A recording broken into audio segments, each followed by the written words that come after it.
Hello friends, आज तुमच्यासाठी घेऊन आलेली आहे टेबल तयार करण्याची ट्रिक. म्हणजे काय की टेबल तर मुलांना लर्न होत नाहीत, मग पॅरेंट्सला खूप सारं टेन्शन येतं. मग अशासाठीच मी एक अशी खूप सुंदर अशी ट्रिक घेऊन आलेली आहे.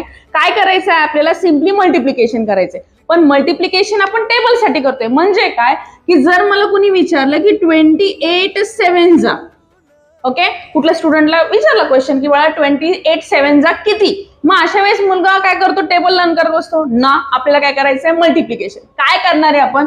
तर 7 8 जा किती येतं बाळांनो? 56. बरोबर, 9 पर्यंत तर टेबल सगळ्यांना येतं. 7 8 जा 56 लिहिलं. नाव नेक्स्ट 7 2 जा किती येणार आहे? 14. सो 14 प्लस काय करणार आहे आपण? 5 करणार आहे. या दोघांची काय करायची आपल्याला? ऍडिशन. सो 14 प्लस 5 किती येतं बाळांनो? 19. आणि हा 6 as it is. So this is our answer. काय आलंय आपलं आन्सर? 28 7 जा 196. चला अजून एक एक्झाम्पल घेऊया. सपोज मी इथं घेतलं की 36 6 जा.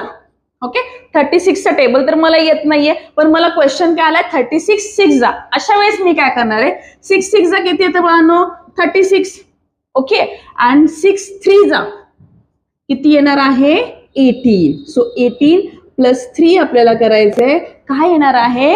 19 20 आणि 21 म्हणजे 21 आणि हा 6. So this is our answer. 36 6 जा 216. तुम्ही प्रॅक्टिस केली तर विदिन काही सेकंड तुम्ही अशा पद्धतीने कुठल्याही टेबलचा आन्सर सांगू शकता.